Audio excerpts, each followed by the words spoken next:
दोस्तों, सावन का महीना अब आने में बहुत कम समय शेष रह गया है।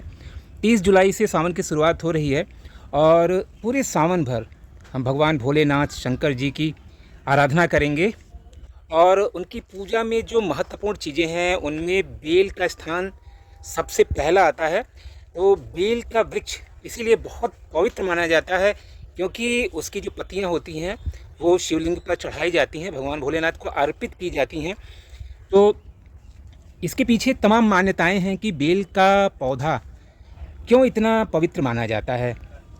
तो देखिए, ऐसा कहा जाता है कि माता पार्वती की तपस्या से बेल का पौधा उत्पन्न हुआ था। तो एक ही लाइन में पता चल जाता है कि ये कितना पवित्र है। एक तरह से माता पार्वती का ये पुत्र है। तो क्योंकि उनकी तपस्या से ये इसका जन्म हुआ था, तो भगवान भोलेनाथ की सेवा में इसकी पत्तियां समर्पित की जाती हैं भक्तों के द्वारा। तो दोस्तों, क्या आप जानते हैं कि 3 पत्तियों वाला जो बेलपत्र होता है, ये देखिए, तो 3 पत्तियों वाला ही क्यों सबसे ज़्यादा शिवलिंग पर चढ़ाया जाता है। तो इसके पीछे कई मान्यताएं हैं। तो आज मैं उन्हीं सभी मान्यताओं को डिटेल में आपसे वर्णन करूंगा। तो आपसे निवेदन है कि आप वीडियो पर पूरा वीडियो देखें, वीडियो पर बने रहें, ताकि आपको भी इतना महत्वपूर्ण जो फैक्ट है वो मालूम हो सके कि क्यों 3 पत्तियों वाला ये देखिए जो बेलपत्र होता है वो शंकर भगवान को, शिवलिंग को अर्पित किया जाता है। तो चलिए स्टार्ट करते हैं। सारी बातों को अच्छी तरह से डिटेल में मैं आपको बताऊंगा। दोस्तों, अगर आध्यात्मिक रूप से देखें तो बेल की 3 पत्तियां एक विशेष अर्थ रखती हैं। देखिए, भगवान शंकर के 3 नेत्र माने गए हैं जो कि विवेक, शक्ति और ज्ञान के प्रतीक हैं। और इनको शिव के त्रिशूल के जो 3 शूल होते हैं, आपने देखा होगा त्रिशूल में 3 शूल होते हैं, तो उनसे जोड़ा गया है। और ये शूल जो है पूरे सृष्टि के संतुलन और उसकी रक्षा का दायित्व लेते हैं, ऐसा माना गया है। इसलिए जो 3 पत्तियों वाला बेलपत्र होता है उसी को भगवान भोलेनाथ को अर्पित किया जाता है। दूसरी मान्यता भी बहुत ही महत्वपूर्ण है, जिसके अनुसार बेलपत्र की 3 पत्तियां सृष्टि के जो 3 गुण होते हैं, सत्व, रज और तम। 3 गुण आपने सुना होगा। दार्शनिक जो भी व्याख्यान होते हैं उसमें 3 गुण बताए गए हैं सृष्टि के, सत्व, रज और तम। तो ये जो 3 पत्तियां होती हैं वो इन्हीं तीनों का प्रतिनिधित्व करती हैं। सत्व जो होता है वो ज्ञान और प्योरिटी यानी शुद्धता का प्रतीक है। रज जो है एक्टिविटी और एनर्जी यानी क्रियाशीलता और ऊर्जा का प्रतिनिधित्व करता है। और जो तम होता है वो स्टेबिलिटी यानी विश्राम और स्थिरता का द्योतक है। तो ऐसे में जब भगवान को ये बेलपत्र समर्पित किया जाता है तो ऐसा माना जाता है कि जो मनुष्य होता है, भक्त होता है, वो अपने इन्हीं तीनों गुणों को भगवान शंकर को समर्पित कर देता है। ये तो रही दूसरी मान्यता। अब तीसरी मान्यता भी सुन लीजिए। इसके अनुसार 3 पत्तियां त्रिमूर्ति यानी ईश्वर की जो त्रिमूर्ति होती है, ब्रह्मा, विष्णु और महेश, उसको संकेत करती हैं। और माना जाता है कि ये 3 पत्तियां ब्रह्मा, विष्णु और महेश को प्रतिनिधित्व करती हैं। और एक ही पत्ती के द्वारा जो सृजन है यानी पूरे संसार का निर्माण और पालन पोषण करना, ठीक है। और तीसरा है संहार। सृष्टि के रचयिता ब्रह्मा जी हैं और पालनहार हैं भगवान विष्णु, और संहार करता है भगवान शंकर। यानी जब पूरे संसार में जब भी जहाँ कहीं भी पाप एकत्रित हो जाता है तो उसका संहार भगवान भोलेनाथ करते हैं। भोलेनाथ बहुत ही शांति माना गया है कि बहुत ही शांति प्रिय हैं।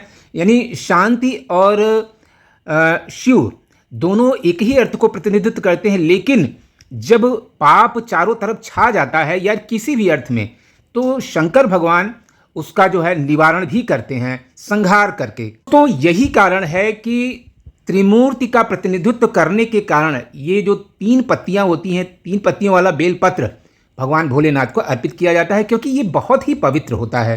सावन का महीना आ ही रहा है और जब भी आप शिवलिंग पर बेलपत्र चढ़ाएं तो हमेशा ध्यान रखें कि बेलपत्र बिल्कुल साफ और ताज़ा बिना कटा फटा होना चाहिए। कटा फटा नहीं चढ़ाया जाता है, हालांकि चढ़ा हुआ बेलपत्र भी चढ़ा सकते हैं, लेकिन वो कटा फटा नहीं होना चाहिए।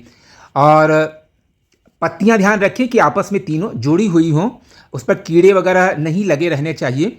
और उसको अच्छी तरह से धो करके बेलपत्र को उसकी जो चिकनी सतह है वो शिवलिंग के ऊपर रखकर और ओम नमः शिवाय का जो जाप है उसको करते हुए भगवान शंकर के शिवलिंग पर चढ़ाया जाना चाहिए।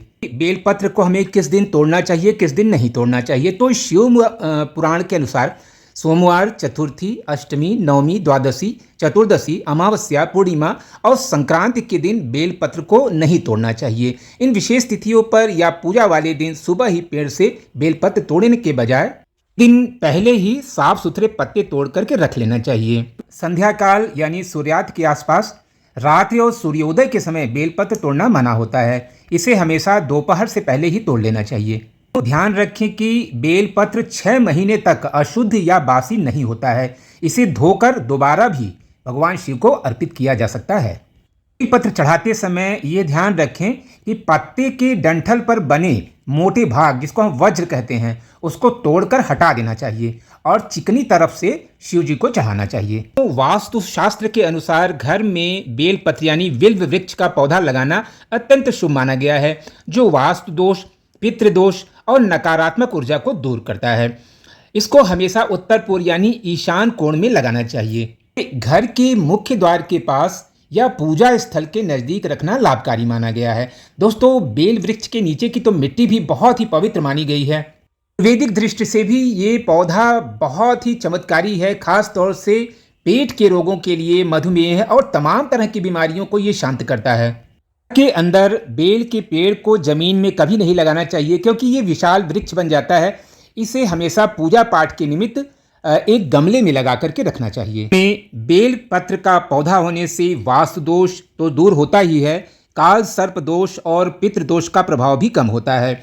यह पौधा घर में शांति, स्थिरता और धन समृद्धि को आकर्षित करता है।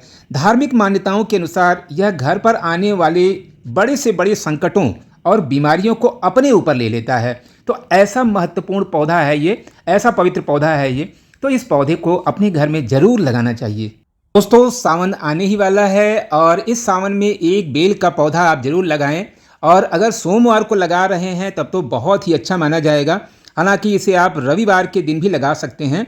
तो प्रदोष का जो व्रत होता है या महाशिवरात्रि होती है, और या हर जो महीने में जो एक बार शिवरात्रि पड़ती है, उस दिन भी आप इस पौधे को लगा करके कल्याण का भागी हो सकते हैं। तो दोस्तों, आशा करते हैं कि ये वीडियो, इसमें जो भी इन्फॉर्मेशन दी गई है आपको पसंद आई होगी। तो वीडियो अगर अच्छा लगा हो तो वीडियो को लाइक करें, कमेंट करें, ज़्यादा से ज़्यादा शेयर करें और चैनल पे नए हो तो सब्सक्राइब कर लें। तो दोस्तों, मिलते हैं इसी तरह के और भी अच्छे अच्छे वीडियोज़ के साथ। तब तक के लिए हैप्पी गार्डनिंग। जय भोलेनाथ।